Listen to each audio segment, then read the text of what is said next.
Este programa está avalado por la Academia Dominicana de la Historia.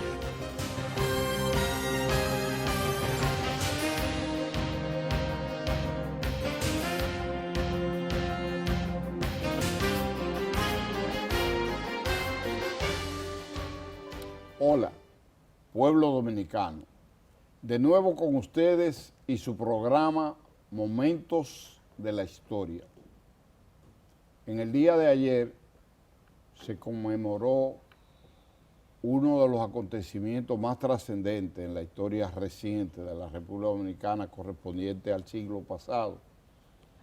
La fecha del 14 de junio tiene una significación muy especial porque un 14 de junio del año 1959 logró llegar en el aeropuerto de Constanza un grupo de expedicionarios, 54 en total, que representaban parte de lo que era una expedición amplia que abarcaba cerca de 200 combatientes, muchos de los cuales vendrían en dos lanchas, una llamada Elsa y la otra Tinima, que es el nombre de un río cubano, y en conjunto ambos debieron haber llegado en esa misma fecha. Por razones que algunos consideran de traición interna y otros de problemas técnicos y problemas de salud y de desorientación, las lanchas no llegaron conjuntamente con la expedición aérea que aterrizó en Constanza y que estaba dirigida por un experto aviador venezolano, y en ella llegó el capitán desertor Juan de Dios Ventura Simó, que se quedó a combatir junto con los demás luchadores que estaban comandados por Enrique Jiménez Moya. Sobre ese tema hemos hecho otros programas importantes y se han escrito innumerables libros. Este que presentamos a ustedes es una de las obras, por decirlo en una forma humilde, como su autor, una de las obras más completas, más originales y más objetivas en términos de narración y análisis de ese acontecimiento. Escrita por el invitado especial que hoy nos acompaña, con pueblano nuestro, por lo tanto vegano, que es una condición que nosotros reivindicamos, el arquitecto Anselmo Brache. Anselmo Brache Batista es un orgullo de La Vega, por sus condiciones de intelectual, por sus condiciones de hombre democrático, de un hombre emprendedor, con mucha experiencia profesional y al mismo tiempo de un sentimiento patriótico que durante toda su existencia racional se la ha dedicado a rendirle homenaje a la raza inmortal, es decir, a los expedicionarios en toda forma. Y este libro es el principal aporte, o uno de sus principales aportes. Parte de su familia formó parte de esa y otras luchas. Ya él estuvo una vez aquí en Momentos de la Historia. Nosotros queremos refrescar su memoria y vamos a dedicarle un homenaje a los expedicionarios de Constanza, Maimón y Estero Hondo en este 60 aniversario. 60 aniversario de ese acontecimiento. Pero en la vida de los pueblos, en la historia, 60 años es poca cosa. Bien, entonces presentado ya don Anselmo, con toda nuestra admiración, cariño, con el respeto y la profesionalidad que lo alcanza y este aporte historiográfico enorme, yo creo que ustedes deben esperar un programa de mucho interés. Le damos la bienvenida y le vamos a pedir que nos explique qué lo condujo a la realización de esta obra, cuál es la significación que usted le ve, el origen, los propósitos y las conceptualizaciones de la misma. Bien, te agradezco la bienvenida que me ha dado, con elogios que no merezco y que son más de la cuenta quizás. El origen de este libro, el propósito fue que durante esa expedición yo fui como uno de tantos, como todos los dominicanos aquí, que no pudimos hacer nada. No pudimos hacer nada porque Trujillo no permitió que cuando nos enteramos que nadie se movilizara en este país.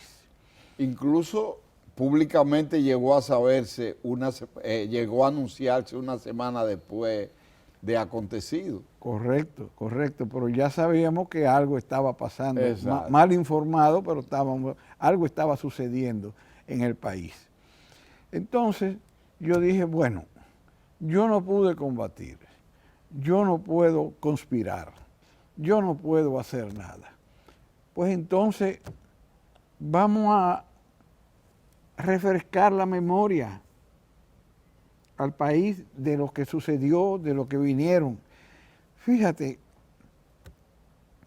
durante Trujillo no se pudo hablar, nadie podía hablar ni con los amigos, no podíamos hablar los compañeros, no podíamos hablar nadie. Ni la familia a veces. Menos hablaban de mi familia.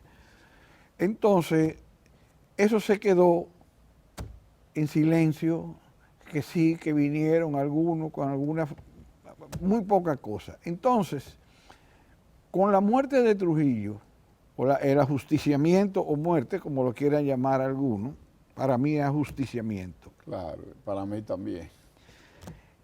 Nada más se hablaba de Trujillo. Y lo de la expedición de Constanza Maimón y Estero Hondo quedó relegada, quedó atrás. Solamente el movimiento revolucionario 14 de junio, que surgió como agrupación política, se ocupó a través del 1J4 de dar a conocer algunos aspectos. Precisamente, el movimiento político 14 de junio fue el relevo de esa fuerza, de esos jóvenes heroicos que vinieron. Y eso fueron llenos de entusiasmo, pero que a su vez fueron hechos prisioneros todos en la primera reunión. Sí, poco días después. Sí. Solamente fue la intención y el deseo y el propósito que había en el ánimo del pueblo de hacer algo. Pero vuelvo y repito, cuando nos encontramos con la muerte de Trujillo, con el ajusticiamiento de Trujillo, no se hablaba de nada de eso ya. Eso pasó a segundo plano. Entonces yo quise como revivir y dije, déjame hacer una lista al menos de lo que vinieron. Y después que hice una lista incompleta, mal hecha, me empezaron a llegar a las manos algunos diarios y algunos datos. Digo, pero bueno, yo puedo decir algo más que los nombres. Yo puedo decir algunos acontecimientos. Y al ver los diarios, principalmente de José Antonio Batista, Chefito. Era primo suyo. Primo hermano mío. Y el ver el de Johnny Puig Subirá, digo pero yo puedo relatar esto, día por día yo puedo reconstruirlo. Y entonces empecé a hablar con muchos de los militares que participaron. Empecé a hablar con campesinos, pero no me hablaban la verdad. No, porque los campesinos de por sí son introvertidos, nunca dicen todo, ni cómo es. Inclusive de muchas casas me mandaron a salir. Pero sin embargo, con exmilitares sí tuvieron el deseo de hablar y narrar y decir. Y empezamos a reconstruir y empezamos a hacer. Y se llegó lejos. Después me encontré con un señor de los que se habían devuelto de los barcos, porque se mareó, llamado apellido Aybar, ¿No sería familiar de Aybar, de Bonilla Aybar? Sí, es de esos familiares. Él y él había hecho una publicación, tanto en uno de los libritos que llegaron a mencionar a la expedición, como en el periódico, pero sus relatos se limitaba hasta el alta mar, es decir, desde que salieron hasta que se tuvieron que devolver, porque él no pudo llegar aquí. Eso le pasó a varios, A muchos. Varios se pusieron mal y otros quisieron devolverse después que ya vieron la situación. Bueno, pues con él pude hacer muchos contactos y empezaron mis contactos y empezamos a relatar y empezamos a reconstruir lo que pasó día por día. Después, algunos campesinos dijeron algo, hablaron algo, pero no. La mayoría eran hijos de campesinos jóvenes. Y yo les decía, no, tú no. Tú no estabas ahí. Tú no tienes edad de eso, tú has oído, pero dime lo que tú has oído. Y de ahí pudimos reconstruir. La verdad es que primero pasé 4 años recolectando datos y escribimos el primer intento de libro. Luego me di cuenta de que se podía llegar más lejos y faltaban más datos.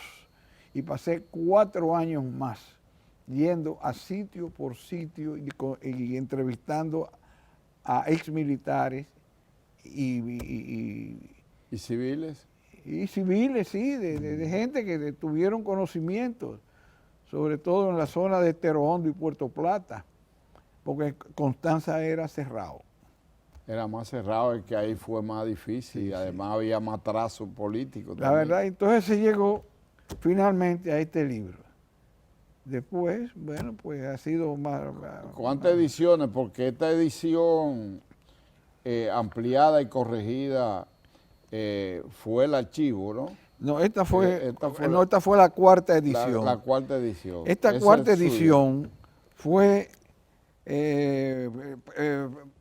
propiciada, o sea, auspiciada por la fundación de Fran y Aide Rainieri. Fran Rainieri, sí, el que tiene que ver con la fundación Fran y Aide Rainieri. Exactamente, una gente que son emprendedores en el aspecto turístico extraordinario. Es que Fran era un entusiasta porque en esa época él estuvo en Puerto Plata y en Puerto Plata le hablaban de un expedicionario que tuvo un hijo en las montañas y él trató de investigar y fue a muchos sitios y a muchos lugares, pero encontró el camino cerrado.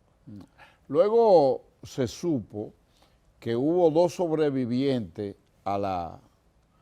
de la expedición que se internaron y llegaron hasta parte de la montaña de Nagua y resultó que uno de ellos era norteamericano, usted lo menciona en su nombre, y Charjú Mejía escribió un libro donde narra esa situación. Si usted quiere, para cumplir con los compromisos técnicos, hacemos una pausa y luego entraremos ya en la expedición, en su fase organizativa y en su llegada aquí, la incidencia que hubo, sobre todo en Constanza, y lo relacionamos con el intento en Maimón y Estero Hondo. Así que hasta un próximo segmento de este programa que compartimos con Anselmo Brache Batista, que no es propiamente un historiador, pero que ha hecho aporte a la historia dominicana significativo y valioso. Así que en breve continuamos con don Anselmo.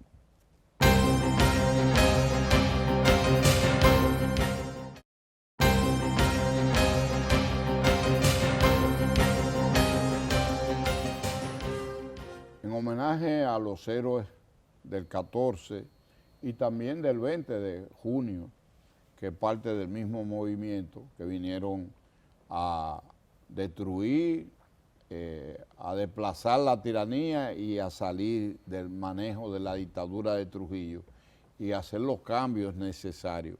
Yo quiero que hablemos en este segmento brevemente de lo que dio origen a esa expedición, cómo se conformó, cómo se llamó, quiénes la encabezaron, quiénes eran los dirigentes políticos, quiénes eran los que la dirigían en términos militares y cómo concibieron que debía ser, digamos, el punto de arrancada de esa insurrección, que era, digamos, una emulación, para no usar el término imitación, porque no corresponde, una emulación de lo que había pasado en Cuba. Exactamente. Entonces yo quiero que usted nos hable todo lo posible, tengamos un pequeño intercambio sobre esa particularidad.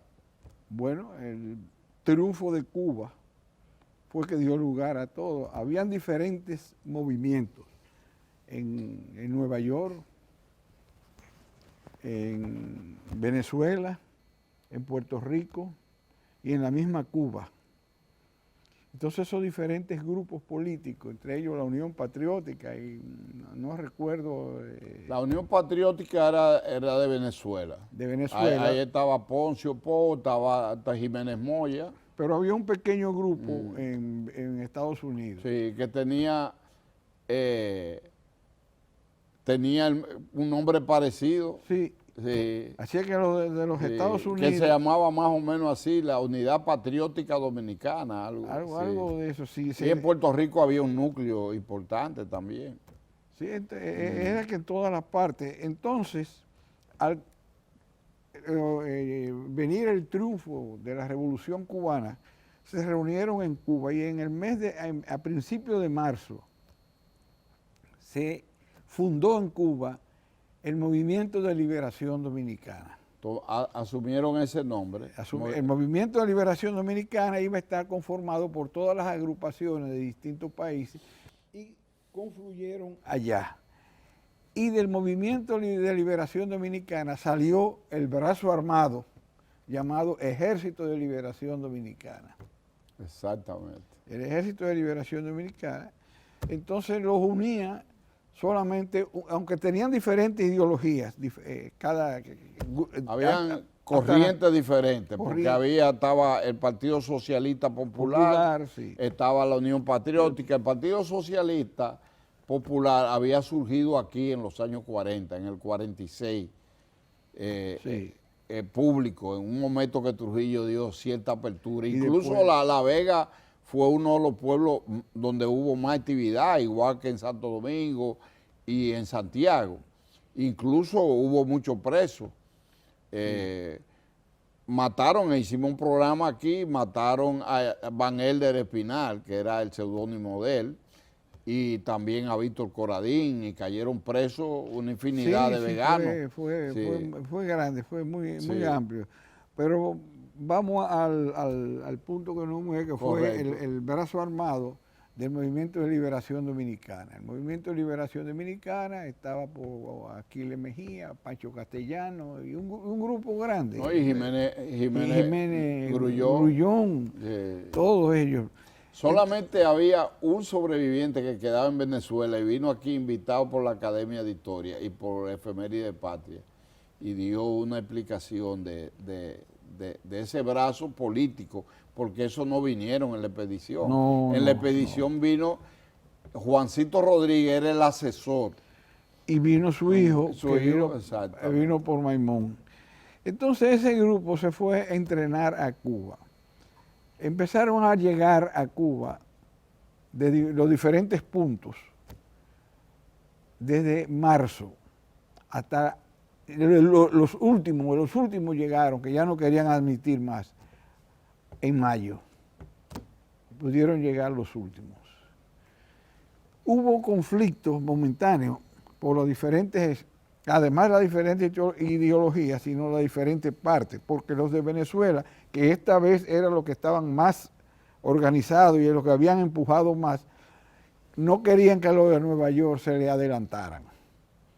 Y eso trajo un conflicto ahí de dirección. Sí, pero después se limaron las asperezas. se llegó a un acuerdo que no era, sino que unían un propósito común que era derrotar a Trujillo. El hecho de venir de expedición, porque también se trató en un momento dado, pero muy breve, el asunto del atentado, un atentado a Trujillo. Pero lo desecharon, porque con un atentado solamente ellos consideraban que desaparecía la cabeza, pero la maquinaria seguía la maquinaria. se iba a quedar intacto. El cuerpo entero. Entonces preferían una incursión. Por eso fue que vinieron en expedición, para ver si se acababa con la maquinaria entera, con todo el sistema, y se introducía otro. Fíjate que uso la palabra expedición y no invasión, porque en la tiranía Son dos conceptos diferentes. Trujillo usó siempre la palabra invasión y así se quedó. La invasión del 14, la invasión de Constanza, no. La invasión de Cayo Confite, la invasión de Luperón. Era para darle connotación de que eran otros países los que estaban atacando. Exacto. Y no era así, hubo gente de otros países que colaboraron, patriotas. Eso es un concepto internacionalista. Sí, de solidaridad. Exactamente. Pero eran dominicanos. La inmensa mayoría. La gran mayoría eran dominicanos y por eso nosotros usamos la palabra expedición y no invasión. Correcto. ¿Cómo fue? Y además de eso, yo creo que en este capítulo podría usted hablar. Usted habló de que lo unió el antitrujillismo, pero ellos tomaron un programa mínimo de liberación. Se elaboró en Cuba. Exacto. Creo que Juan Isidro Jiménez tuvo mucho que ver en la elaboración del programa, un programa magnífico, lógico, básico, nada más. Sí. Todavía no se ha cumplido a plenitud. A plenitud, pero bueno, sí. ¿qué podemos decir? Pero el programa concebía el tema que usted abordó, es decir, la desaparición, desarticulación, desintegración de la tiranía de Trujillo. Sí, básico. La implementación de la democracia en la República Dominicana, es decir, de las libertades o en la democracia, la justicia social en sus diferentes vertientes, la reforma agraria, la reforma urbana, el analfabetismo, combatir el analfabetismo y los cambios de carácter social, económicos, políticos y constitucionales, y de crear una constitución que fuera la expresión de cambios que dieran base a un gobierno donde prevaleciera la plena y la absoluta libertad y además de que se establecieran relaciones con todos los países del mundo. Trujillo estaba aislado, pero además de eso Trujillo tenía una actitud de hostilidad con aquellos países que tenían un pensamiento contrario al de él. Sí, indudablemente. Y él era el campeón del anticomunismo. Entonces, todo el que no estaba con Trujillo, incluyendo regímenes que eran democráticos o pseudo-democráticos, él eliminó en Honduras y eliminó en Guatemala mandatarios y conspiró contra Rómulo Betancourt en un atentado sin ejemplo que valió que una ruptura de todas las naciones de América Latina contra su régimen por ese atentado a Betancourt. Correcto. Entonces, obviamente, ese programa mínimo fue un programa que vigente y que fue asumido después por el movimiento que le dio continuidad, el movimiento clandestino 14 de junio, que encabezó Manolo Tavares y en el que estaba Minerva Mirabal, sí. Charlie Bugar y un grupo de patriotas, y Tomasina Cabral. Bueno, ahora que tú mencionas Tomasina Cabral. Acela Morel. Tomasina Cabral, alias Sina. Sina, es la cuarta mariposa. Sí. Para mí es una héroe viviente. Heroína, sí. Una heroína viviente. Es la cuarta mariposa, que no se menciona porque está con vida, afortunadamente. Pero nosotros sí la mencionamos, incluso hicimos un programa exclusivo con ella en Momento de la Historia. Y cada vez que tenemos oportunidad destacamos su rol, porque ella fue torturada igual que los hombres que sufrieron la tortura más terribles y más vergonzosa para tratar de romper su dignidad con la cual ella se mantuvo como un acero, igual que Minerva y las hermanas Mirabal. Eso es cierto.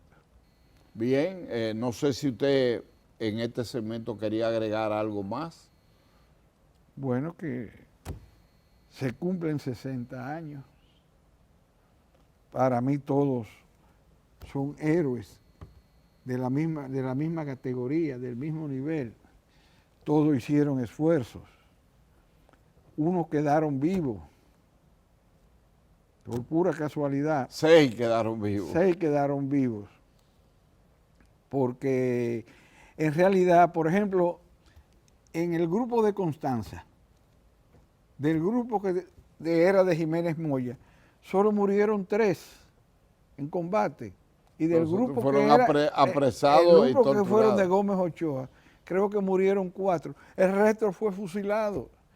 El resto fue asesinado. El resto Si fue fuera torturado. fusilado, fueron torturados en el 9, en la 40, de manera cruel. Terrible. Eso fue el triunfo de los caídos, porque trajo indignación. Ellos no pudieron combatir militarmente, no triunfaron, pero triunfaron en el martirio lógico, porque esa indignidad que vimos, esas cosas que no conocíamos nosotros, esa crueldad, esa inhumanidad tan inhumana, revolvió a la juventud entera, hasta los que estábamos pacíficos, porque muchos crecimos y nacimos en el régimen de Trujillo, no conocimos otra cosa que no fuera la adulación y el elogio.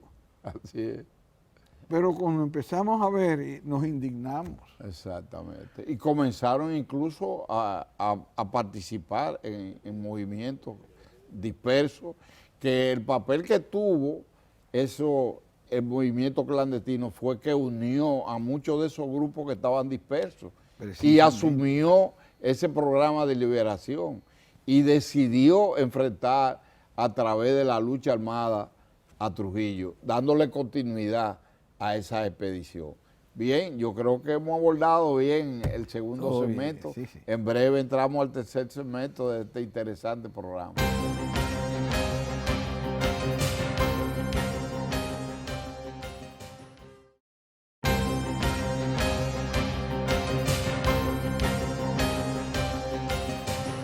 Arquitecto Anselmo Brache, en este segmento, que es el tercero, háblenos brevemente de las incidencias de los expedicionarios en Constanza, de la división que hubo de la tropa entre Jiménez Moya y Delio Gómez Ochoa, que encabezaban ese movimiento, y las razones del fracaso de Maimón y Estero Hondo, cuyo jefe político era el hijo de Juancito Rodríguez, Horacio Rodríguez. José Horacio Rodríguez. Él era doctor, abogado. Sí. Y graduado en Harvard. Sí, hombre, súper, pero además de eso, es un tipo de mucho valor. Sumamente. Sí, y era el grupo más grande, porque ya dijimos 54, es decir, que habían 140 y... Vinieron 198 en total. Si le restamos 54... 48 en Estero Hondo, 60 y no sé en cuánto en Maimón y 54 en Constanza. Correcto. Entonces, explíquenos esa situación. Fíjese, y su consecuencia. Cuando el desembarco aéreo, hubo una desorganización al bajarse del avión. Hubo lo que diría alguien que era como una estampida, porque hubo un tiroteo que no se esperaba. Lo primero fue que Jiménez Moya, bajaron 5, que fue la vanguardia. Delio Gómez fue... Para proteger lo que iban a bajar. Delio Gómez fue el 6º en bajar. El primero en bajar fue el capitán Nené López, cubano. Y después bajaron los otros. Esos se quedaron en ese sitio al empezar el tiroteo. Y un tablón que iban a poner para deslizarse desde el avión. Con el movimiento de las hélices. Sí, y el nerviosismo del piloto, el tablón voló y la mayoría tuvo que descolgarse. Ya empezar o tirarse. Tirarse y descolgarse. Dos de ellos, que fue Ramoncito Ruiz y Pablito Mirabal, sufrieron lesiones en la espalda en toda la campaña. Entonces ahí también, no sé si se tiró o se descolgó, pero tiró la mochila.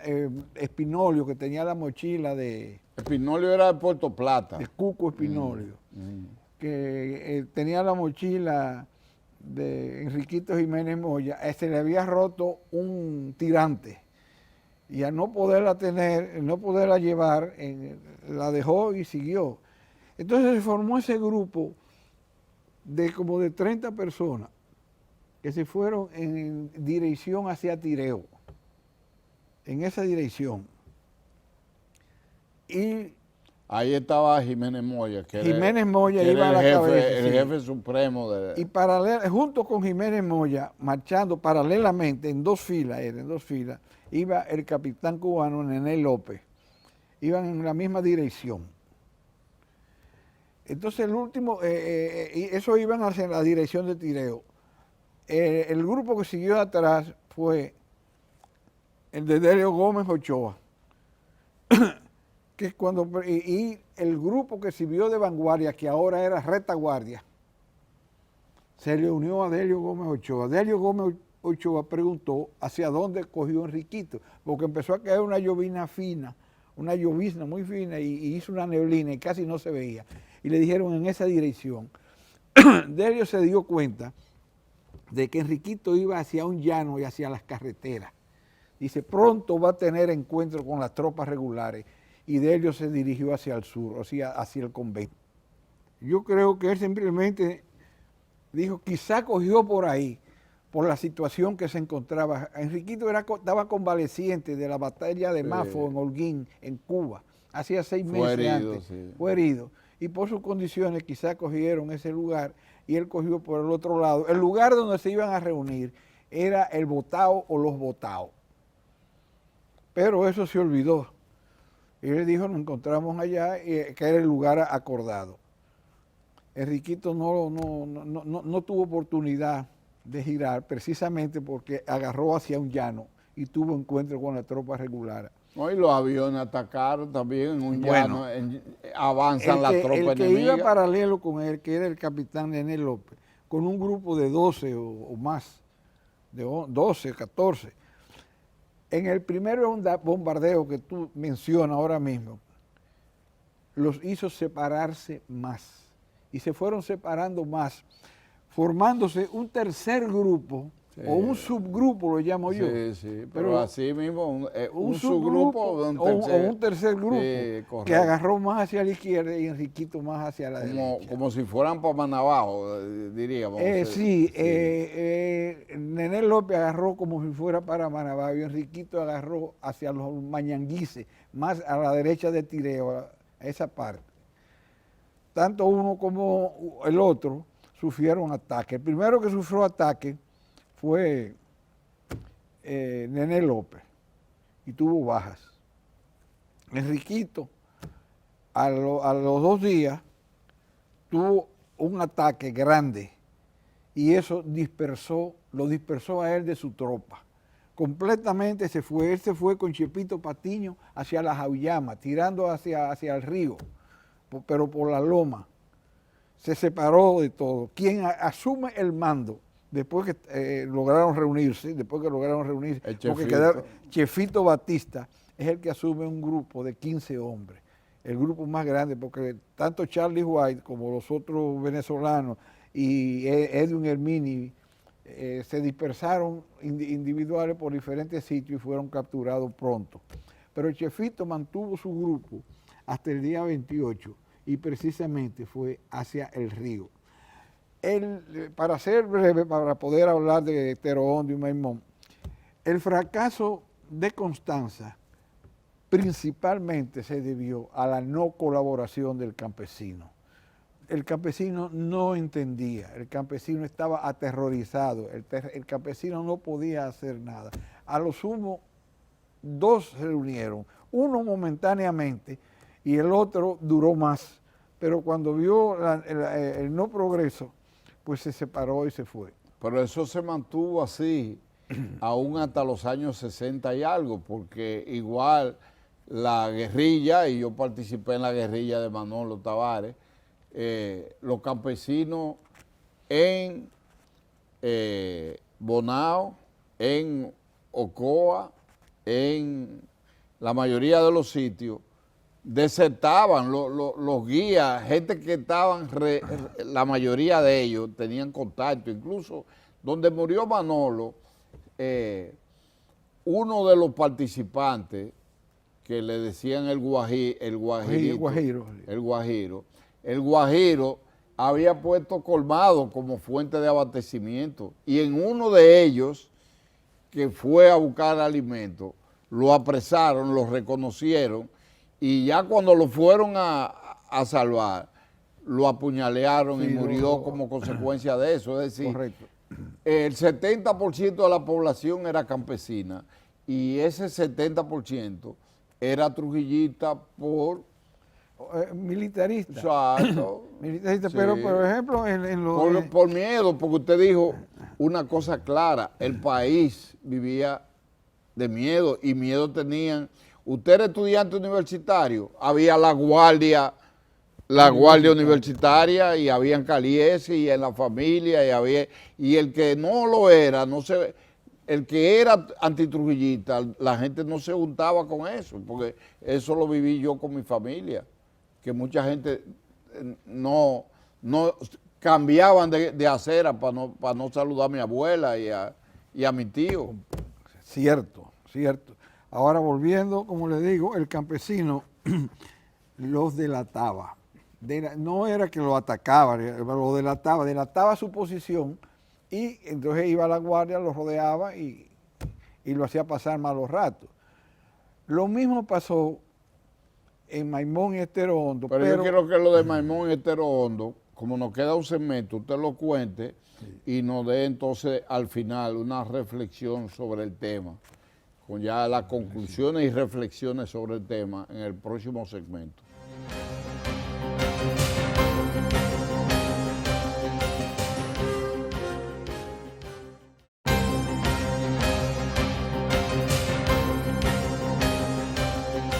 Bien, con Anselmo Brache y Batista, entramos en el cuarto y último segmento de este interesantísimo programa que usted nos ha aportado. Yo quiero que hablemos de las causas que dieron, digamos, un término no grato a Maimón y Estero Hondo, lo que sucedió, el fracaso ya definitivo de la expedición en sus tres frentes, el impacto que produjo, la desgracia que se produjo con la tortura y la muerte de los expedicionarios, y además de eso, cómo debe ser visto 60 años después, y un mensaje final que recoja una reflexión de su parte al país, a las generaciones de hoy que no conocieron eso, y de mañana que deben conocerlo. Y despedir el programa haciendo un homenaje a esos héroes y mártires. Bueno, como mencionamos antes, que en Constanza el campesino fue el que hizo la gran labor en contra de los expedicionarios. O sea, los campesinos delataban la posición y delataban el sitio, y lo que hacía la guardia era ir al lugar, pero no porque el ejército de aquí no era que tenía miedo porque no iba a combatirlo, no se trataba de eso, es que no estaba preparado para una guerrilla, no entendía. Yo creo que habían los dos factores, bueno, porque hubo momentos en que entre ellos no había coordinación y hubo muchísimos muertos que fue entre ellos, y segundo, al principio no se atrevían a avanzar. Tuvo Trujillo que cambiar 2 jefes militares Sí, bueno, para combatir lo de Constanza. Tú tienes que comprender que la mayoría de esos guardias, vamos a decir, o soldados, se metían a la guardia para no morirse de hambre. Entonces se van a... Y había un concepto, eran guardias barrigones, Sí, que ahora tienen zapadores de montaña, Bueno, para antiguerrilleros. Sí. Cuando a Mayubané lo apresaron y le preguntaron cómo era posible que no lo encontrábamos a ustedes en las montañas, dice, bueno, ustedes caminaban por los caminos, iban por los caminos fumando y hablando, y nosotros nos metíamos en el monte y lo veíamos y lo oíamos. Pero ustedes no iban, no estaban actuando como verdaderos guerrilleros, sino Antiguerrilleros. antiguerrilleros, en fin. Sí. Entonces, ya mencionado eso en Constanza, en Maimón sucedió que los barcos vinieron por una traición en alta mar, vinieron 6 días después de lo que tenían programado. Y salieron el 13. Y llegaron un día 20. 7 días. 7 días. Es decir, yo no te digo que hubieran triunfado fácilmente, pero le hubieran dado mucho tormento a Trujillo si llegan con el factor sorpresa. Claro. Así que se perdió el factor sorpresa. Que es esencial en un aspecto de lucha Hubieran armada. durado más, quizás hubieran hecho más conciencia. Y no le hubieran hecho tanta presión a Constanza tampoco. Exacto. No, y hubiera despertado, hubiera hecho conciencia también en los campesinos, porque por Puerto Plata hubo 1 o 2 campesinos que ayudaron, entre ellos la famosa familia Clark, que se prestó a colaborar. Entonces, y la mentalidad de esa parte del país era muy diferente.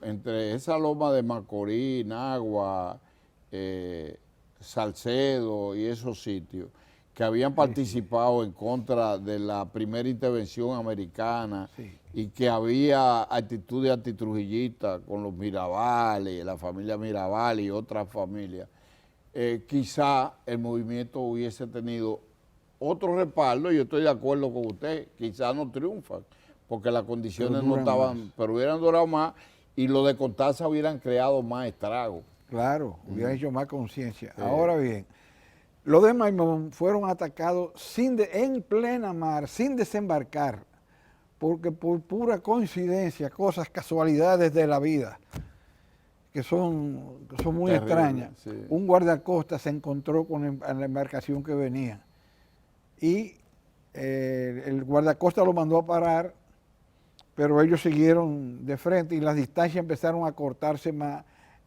y tuvieron a estar tan cerca que se cañonearon ambos.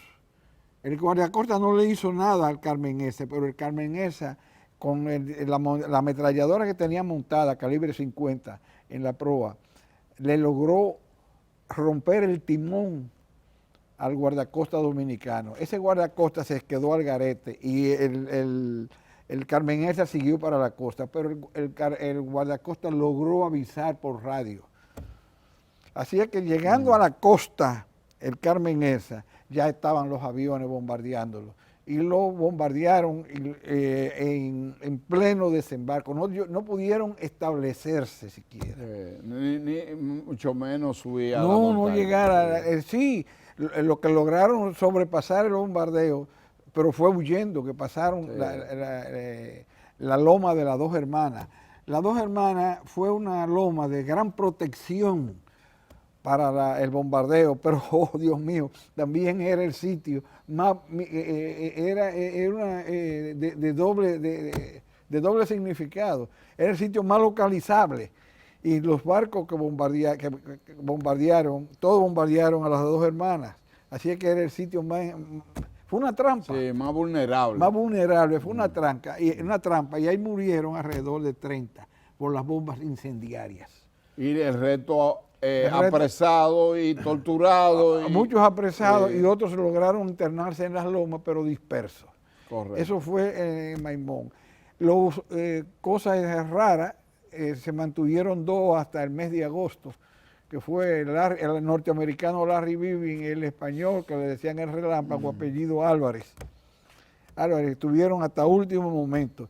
pero fueron delatados por campesinos. Porque así mandaban a hacer compras, había uno que tenía una mujer, algo En así. el libro se relata, y hubo uno hasta que se le atribuye una hija.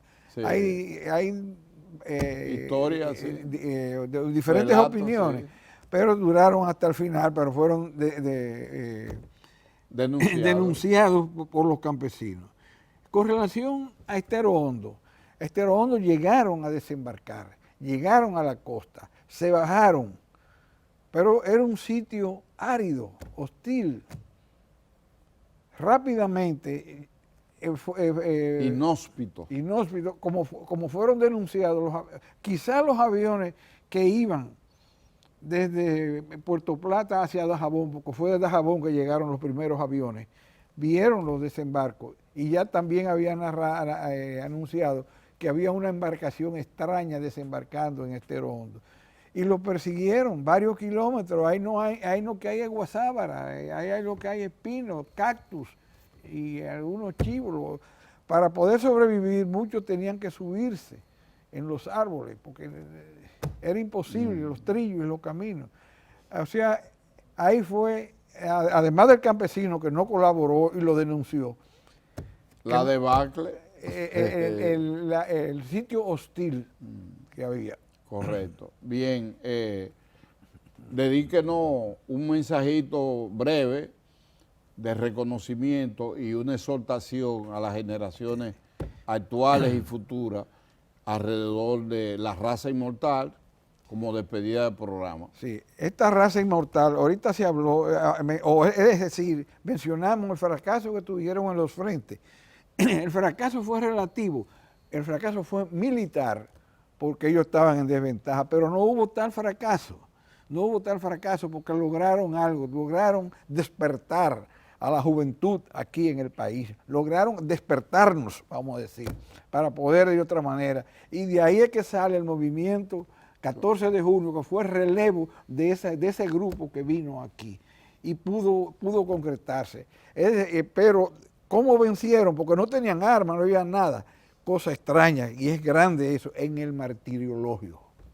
En el martiriológico, el pueblo se rebeló contra tanta poca humanidad que había, la inhumano que fueron este régimen de Trujillo. Por eso exhorto a la juventud que no conoce lo que es una dictadura, no conocen lo que fue, lo que pasamos, donde no había confianza ni en familia. Porque yo lo digo, en mi casa nunca pudimos hablar de padre a hijo siquiera, nunca se mencionó nada, por el peligro que teníamos. Extrañaba eso. Sí, porque uno, muchacho al fin, quizá podía mencionar algo y podía traer consecuencias horribles a la familia, y era mejor no hablar, así que no había contacto con los padres, ni con los familiares, ni con nadie, ni con los amigos. Muchas veces nos reuníamos cuando estábamos en la universidad, a las 8 de la noche, en una esquina, para ir a estudiar a las 8:30 o las 9. Y cuando nos separábamos el grupo, nos poníamos de acuerdo, estábamos hablando de pelota, estábamos hablando de esto, porque si venía el servicio de inteligencia militar y agarraba un grupo, y uno hablaba una cosa y el otro hablaba otra diferencia, ya era sospecha, sospecha de algo. Así es que una dictadura, no saben lo que están diciendo mucho cuando mencionan de un Trujillo o algo semejante. No. No se lo puedo explicar porque no se puede explicar. Eso hay que haberlo, no solamente vivido, sino haberlo sufrido. No, y estamos en el deber este programa está hecho para orientar, edificar y orientar a la juventud.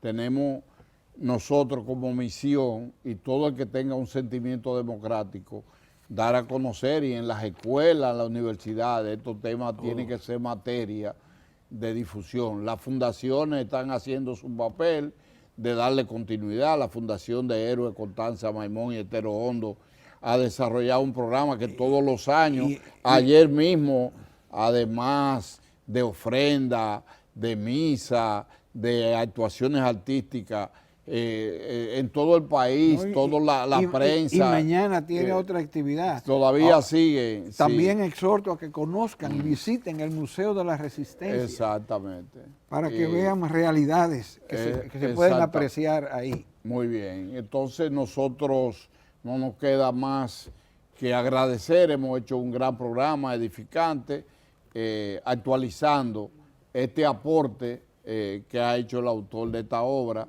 y un hombre que tiene todo el sentimiento democrático y que preserva también un homenaje permanente a la raza inmortal y que es un ejemplo de profesional, honesto, laborioso, creativo, exitoso y al mismo tiempo que ha tenido una vivencia internacional, estudió en Italia, tengo entendido, sí, en Roma, en Estados Unidos, en Francia, es decir, que es un políglota y un profesional internacional y un vegano auténtico. Así es que para nosotros es un gran placer. A propósito que La Vega aportó no solamente a Chefito, primo de él, sino también a Mateo Adames, también Manlio Bobadilla, que murió entrenándose y se lanzó para evitar que una granada acabara con un grupo, un gesto de valor tremendo, un deportista de grandes proyecciones y otros luchadores. Y Jiménez Moya tenía también raíces veganas por los Moya. Sí. Y además de eso también el hijo de Juancito Rodríguez, José Horacio, aunque eran oriundos de Moca, él hizo vida en La Vega y se sentía vegano, como Juancito. Entonces La Vega siempre hace su aporte, como lo ha hecho Anselmo Brache Batista en este programa Momento de la Historia, que aprovechamos para felicitarlo, para agradecerle su gesto y al mismo tiempo agradecerle al público de Momento de la Historia que nos deje penetrar con programas de esta naturaleza, que edifica, que educa y que rinde homenaje a quienes lo merecen, en este caso, los integrantes de la raza inmortal, una raza que murió luchando, pero que vive en los corazones de los auténticos dominicanos. Hasta una próxima entrega de Momento de la Historia en su canal 4 RD.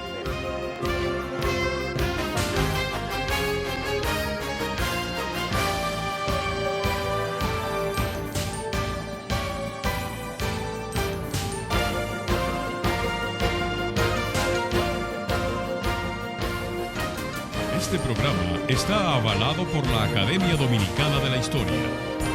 Comisión Permanente de Efemérides Patrias. Presentaron